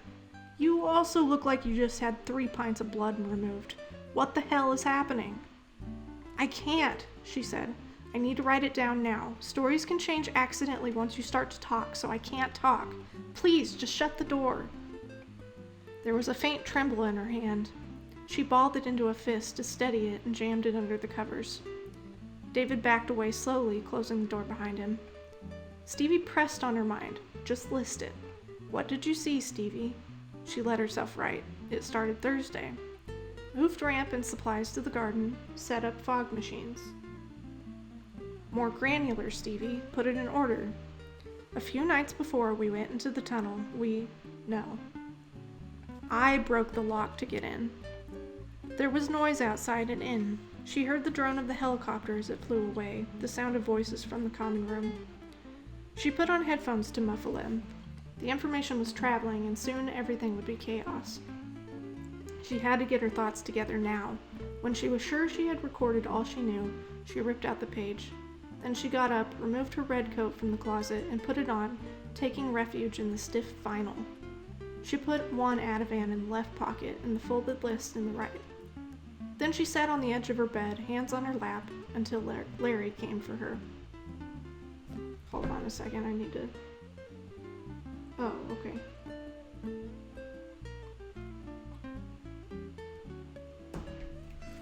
Okay, sorry, there was a weird text message. It was maybe an hour later. Stevie wasn't sure. Time was slippery now.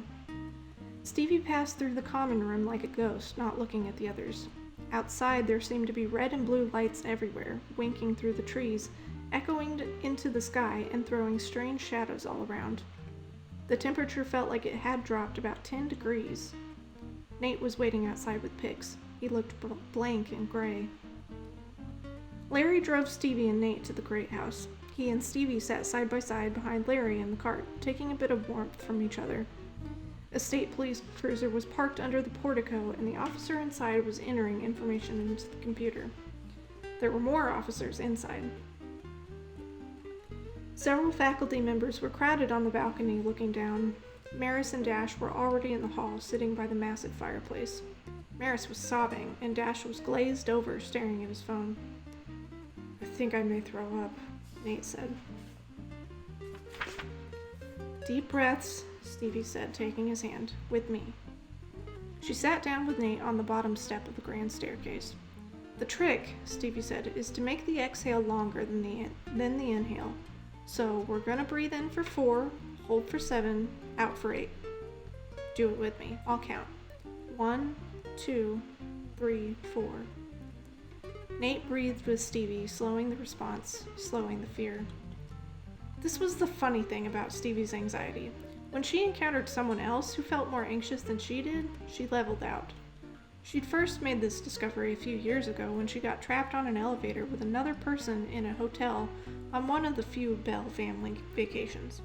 The hotel was 20 stories high. Stevie and another woman got on at the 18th floor. The doors closed and the elevator went down. Then the car dropped suddenly about a story. Suddenly, about a story, juddered and stopped. Stevie's heart almost flew out of her mouth, but when she saw the woman cry out and sink into the corner of the elevator in panic, something new set in. The woman spent the next half hour sitting on the floor in the corner, half in tears, shaking.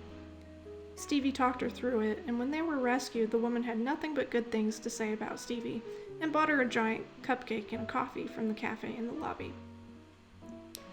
This might be her future, talking to people who had just witnessed traumatic events. She would have to work with them, calm them, get them to a place where they could talk. Nate, Stevie said, taking his hand again. What's your favorite book?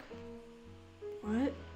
Just tell me your favorite book. Don't think about it too hard. Just name a book you like. The Hobbit. What do you like about it? Stevie asked. I like the whole thing. But name one thing. Close your eyes and think about The Hobbit for one moment and tell me what you like. Nate closed his eyes. His face smoothed just a bit. The round door, he said.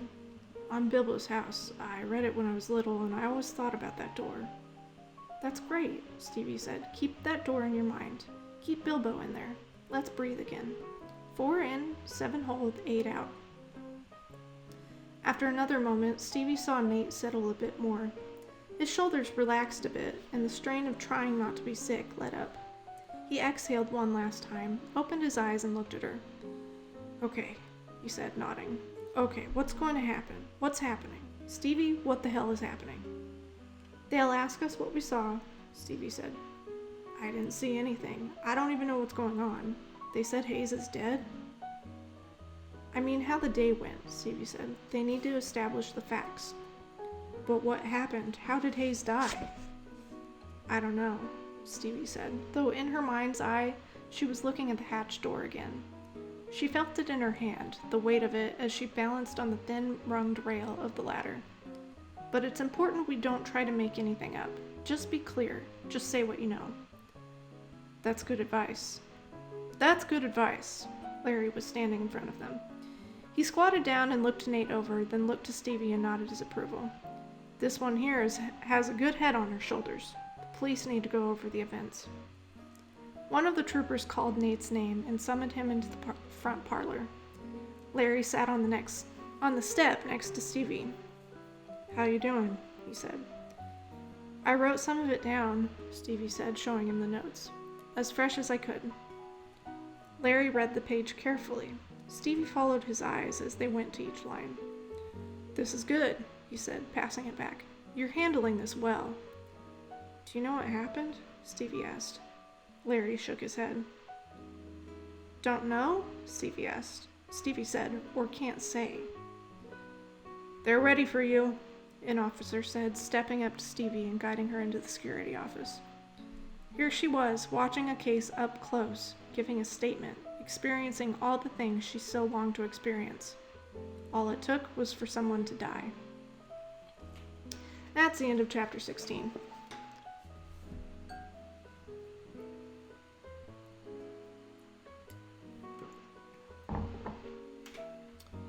Oh, the weird text, it was just from a different number, but it was about a prescription that has been delivered. So I probably need to grab the prescription because it's hot outside. So I'm going to put you on a be right back because I'm going to have to wash my hands and that kind of thing. And I might get some water, so I will be right back. Welcome for clapping. Thank you for clapping. And I'll leave you with some music.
Okay, hello.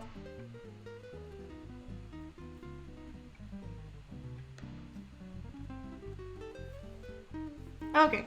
I think I'll try for another chapter. Or, well, it just depends on how long it is. Sorry.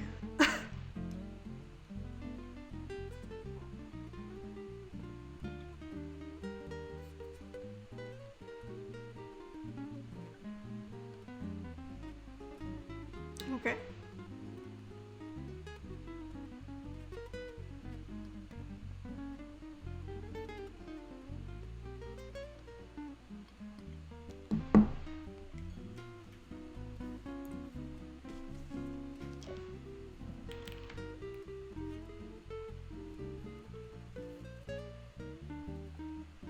Oh, hey, The Rock. How are you? Long time no see. Welcome on in. I'm just doing a little reading here. About to start chapter 17. I'm good. That's good. Thanks for popping in. Okay.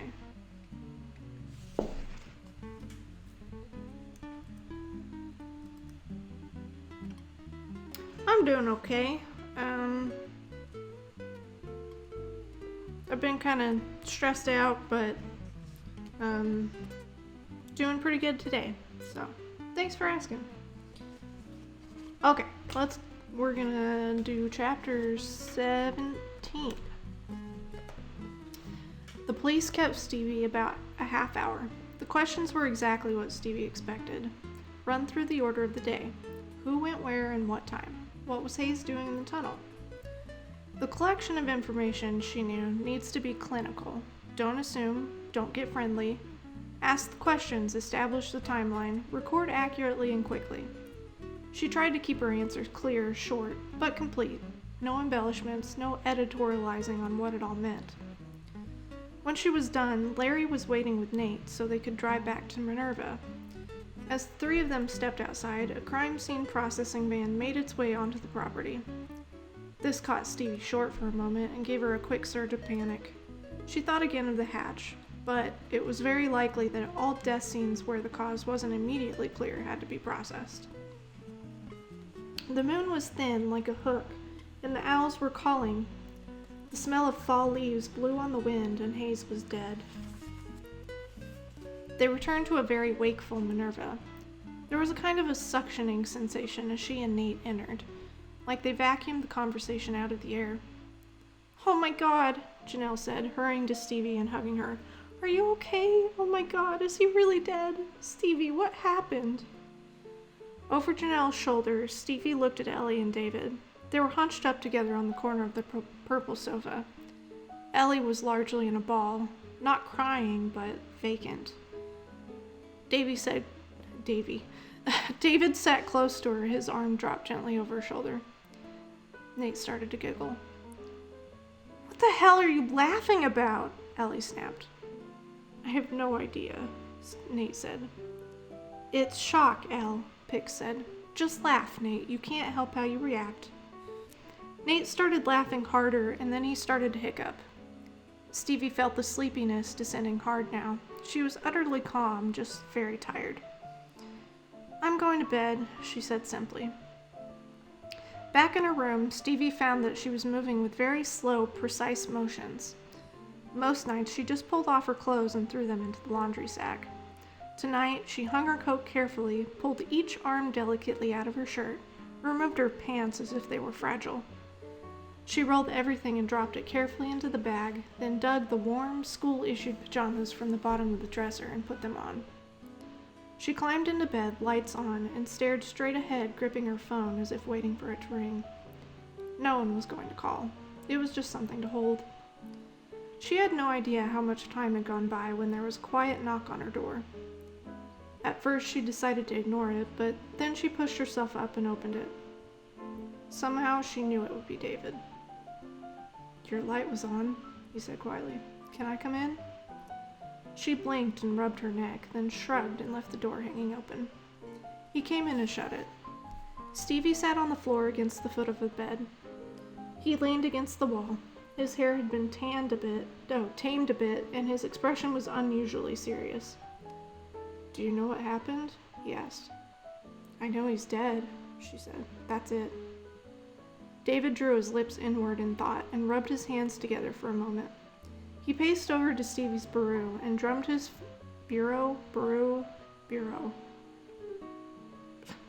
and drummed his fingers on the edge for a moment. He didn't seem to be focusing much on anything. He slid down to the floor. Stevie stared at the lower half of his sweatpants, which seemed like a safe place to stare. They were very old and may have once been deep navy blue. Now they were washed out blue-gray with the word Yale on the leg in cracked white lettering. "Why did you say that before, about not talking?" he finally asked. "Because witnesses are unreliable," she replied. "You think people will lie?" "No," she said, "it's not that. It's that people don't know what they remember. It's not that people lie so much as people are just wrong about what they think they see. Humans are bad at estimating time, distance, and duration of events, especially when scared or stressed. And it's all a lot worse in the dark. But one of the worst things is when witnesses start talking to each other. As soon as you start talking to someone else, the story you have in your head changes. Human memory is rewritten like computer memory. You just get the most updated file. Which is why, if you see some kind of accident, you should record what you experienced right away without speaking to anyone else. That's going to be your clearest account. You may still be off, but you won't start baking in mistakes." The explanation ran smoothly from her lips, as if she had been waiting her entire life to deliver it to someone. It arrived fully formed. Now that she was talking about crime more hypothetically, her body warmed a bit and her senses returned. "What?" David said. Stevie looked around for a way to explain. The only objects she had to use for examples were pens and paper clips. They would do. She pulled off some caps. "Say there's a robbery," she said, "and there's a getaway car and a bunch of robbers with guns. Witness 1 may then recall 3 robbers, 2 with masks and 1 with a hat, in a black car." She set down 1 black pen cap and 2 paper clips. Witness 2 may remember 4 robbers, all with masks, in a blue car. She added 2 paper clips and replaced the black cap with a blue one. And maybe they thought they saw a motorcycle. She pushed a roll of tape past. Witness 3 is sure it was 3 robbers, she went on, taking away a paperclip. 1 wore a mask and a hat, and the car was green. I don't have a green cap, so anyway. Witness 3 is sure of what he saw. That's a big deal. People who think they have good memories are sometimes the least reliable, but the most likely to sway others. And that witness then says that the motorcycle was with the green car. "Is that the tape?" David asked. "And the green car is that blue cap?" "The point is," Stevie said, "now that Witness 1 has talked to Witness 3, and Witness 3 seems really sure about what they saw, Witness 1 may now think back and see 3 robbers in hats, not masks. Witness 2 now questions the masks and thinks the car was green. And 1 robber was very tall. Witness 3 claims they were all tall. And suddenly everyone starts to say that they were all tall and that the motorcycle was with the green car." David inched closer and examined the pile. He had gotten very close, actually. "Okay," he said quietly. "But what actually happened?" "What?" "Was it 3 or 4 robbers?" he asked. "Was the car blue, black, or green? Was there a motorcycle involved?" "The point is," Stevie repeated, "and which witness was this?" he asked, reaching for a paperclip. He pressed it into her palm. His hand was warm. Had she really just seen Hayes's body on the ground in that tunnel? She had seen the soles of a pair of shoes, his mottled skin. Don't think about that. Don't make it real.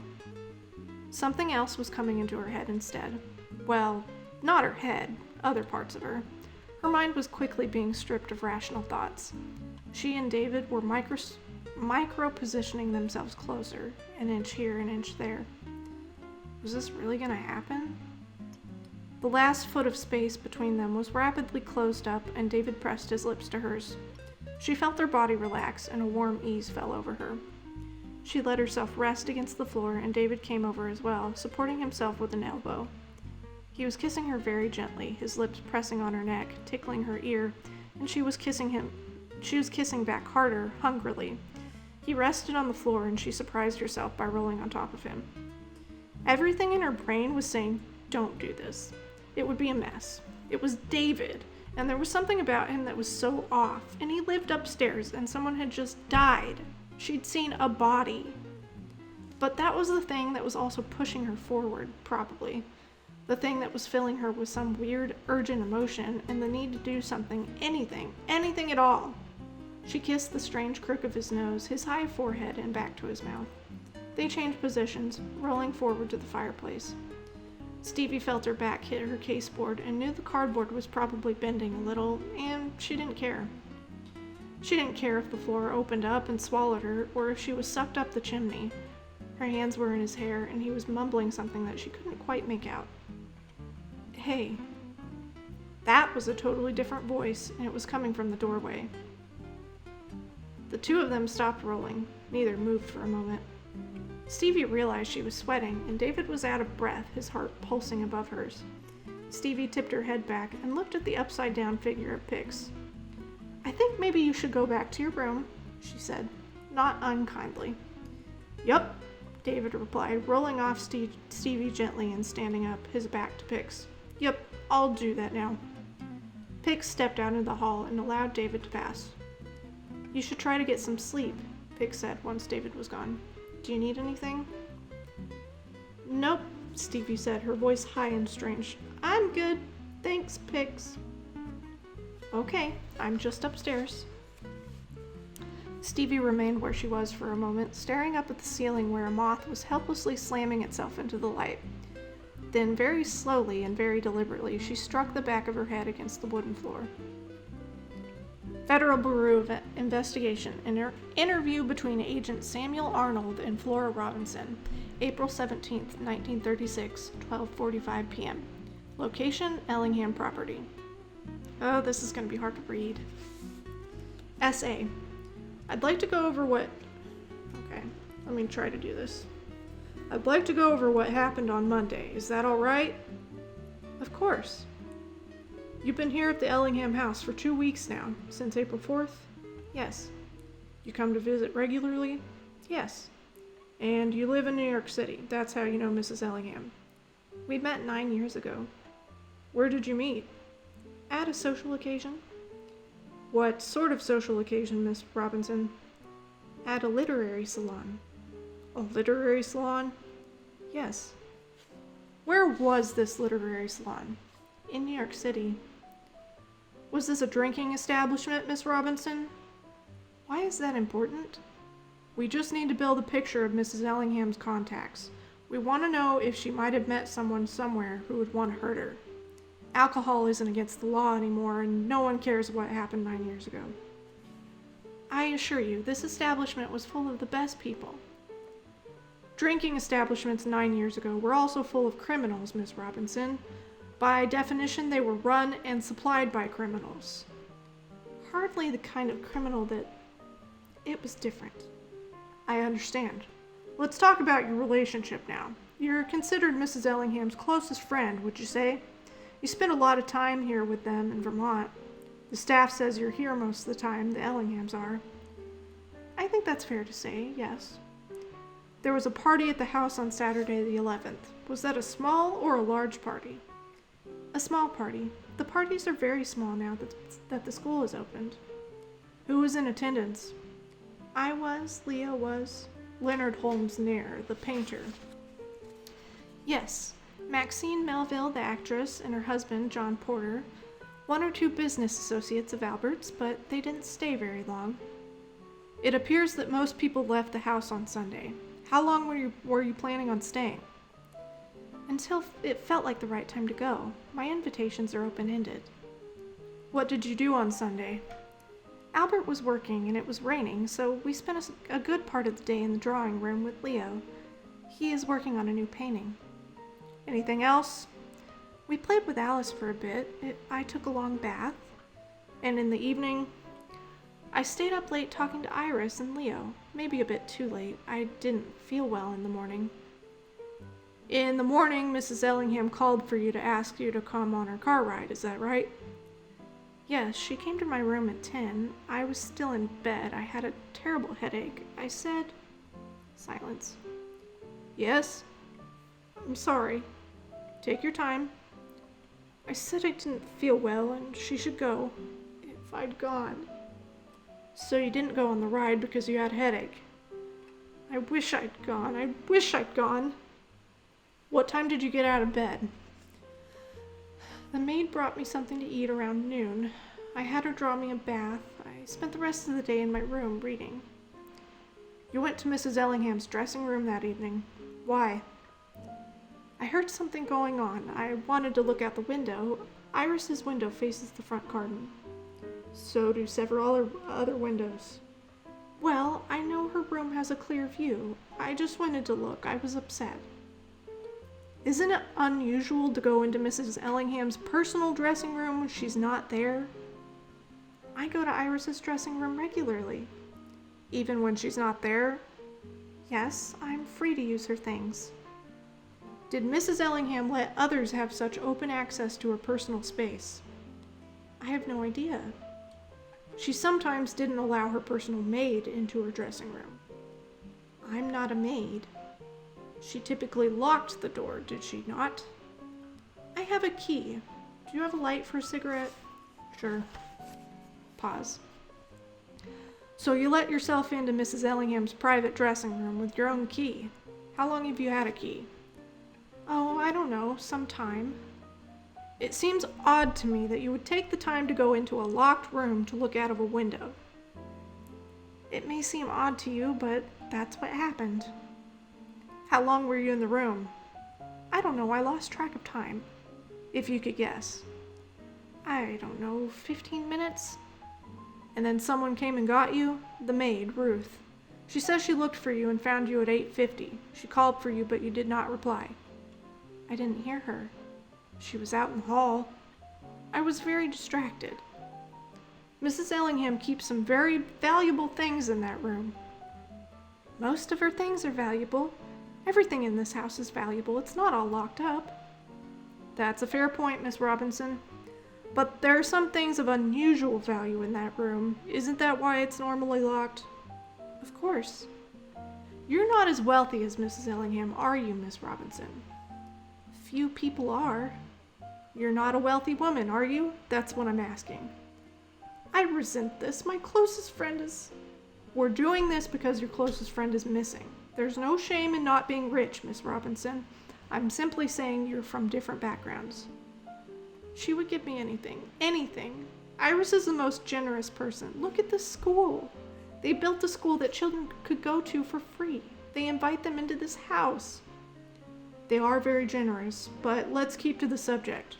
What route did you use to get to Mrs. Ellingham's room? What route? You didn't come down the main stairs. No, I took the side stairs. The servant stairs? Yes. Why not the more direct method, down the main stairs? I don't know. And you didn't hear anyone calling you? No. If anything, Miss Robinson, I would think you'd be more attuned to someone calling your name at that moment. You spent all of that time looking out the window. I was in a state. But you heard the maid knocking. Yes. She said it was several moments before you answered the door. I was in a state. I just heard my best friend was missing. It's just what I did. I don't know why. There are many valuable things in that room. Why do you keep mentioning how much her things are worth? Because she's missing and someone is asking for a lot of money for her return. My best friend is missing. Why are you doing this? I have to establish the facts. What facts? I need to know why you were in her room. I just told you should be out looking for them. Almost every police officer within 100 miles is looking for them, and even more police beyond that in every city on the East Coast. But what I need to know from you right now is what you were doing in Mrs. Ellingham's dressing room for those 15 minutes. I told you you were looking out the window. I was. Miss Robinson, let me be perfectly clear. This is no time to lie. Every second you waste by lying is a second Iris Ellingham and Alice Ellingham could be in danger. When you lie, you put them at risk, and you put yourself at risk. I'm not. You could hear people in the hall calling for you. The house was in chaos. There was nothing going on outside to see. It was dark. It was foggy. I'm aware. So you spent 15 minutes looking at nothing. More or less, yes. We know a bit about you, Miss Robinson. We know you're a hostess at Carmine's, the speakeasy on 29th Street. Carmine's was owned by Big Bill Thompson, the mob boss. You worked directly for him. Redacted due to ongoing investigation. See file 248B2. My job was to sing, to entertain, to talk to people. It was a social job, and Iris and I got to be friendly because we liked each other. One of the richest women in America and a speakeasy hostess. I met a lot of important people at Carmine's. Half of New York society passed through that door. Artists, writers, actors and actresses, politicians, policemen. We saw a lot of those in there. Big Bill Thompson is also associated with smuggling operations that come down from Canada. His associates have been known to be in this area. You may know that from the fact that another FBI agent frequents this house. You think George Marsh talks about his work? George Marsh is a brick wall about whatever he does for you, and I haven't spoken to Bill in years. I'm here because I'm visiting my friend Iris, and my friend is missing. Must be good to have rich friends. It's good to have friends no matter what they're worth. Iris is my friend, and she'd be my friend if she was poor as anything. Let me tell you something about Iris. She makes me laugh. Makes you laugh? That's right, and that's hard to do. Iris and I are friends, real friends.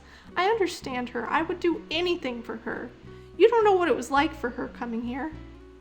She had such a good life in New York. Iris is an athlete. Did you know that? You should see her swim. She writes. Did you know that? She wrote an entire novel. I've read it. It's good. She doesn't show anyone because she thinks they'll dismiss her as Albert Ellingham's wife and nothing more. But she is more. She should never have been up this godforsaken mountain, but she's also very loyal, so she supported this school because Albert had a dream. You don't know Iris. I do.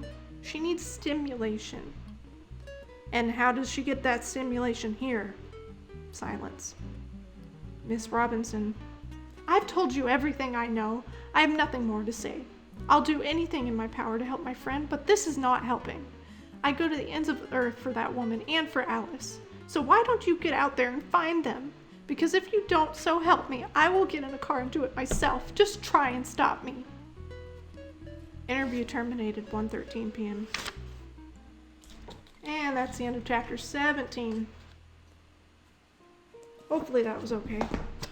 That made sense.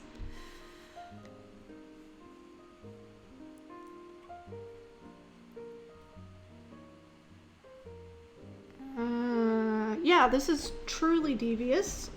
It's a mystery YA series by Maureen Johnson, and this is the first book in the series. I read it on my own and loved it, and I was like, this would be so fun to read on stream, and I'm having so much fun. I love this book so much. Fragile pants are the worst. Yeah, they're probably lurking. So, just, let them lurk. Fan-made Pokemon game, Nancy Drew, Switch game called the Astral Chain. Ninjala.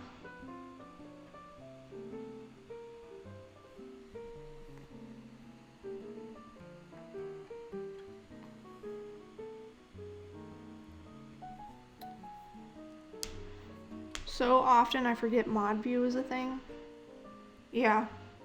What if the friend is like crappy though? Is that good to have?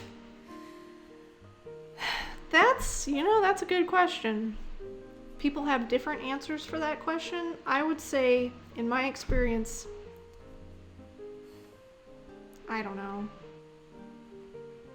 If they're just crappy through and through, then no. it's not worth it having them as a friend. But if they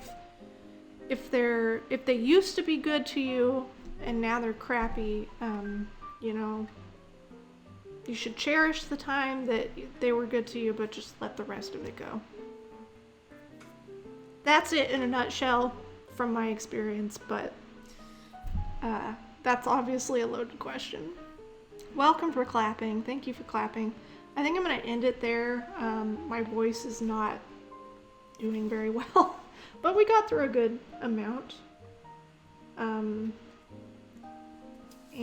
I'll be reading tomorrow again, hopefully around 11 a.m. Central Time. That is my plan. Thank you all for being here and supporting the read streams. I appreciate it. Thank you to my mods. And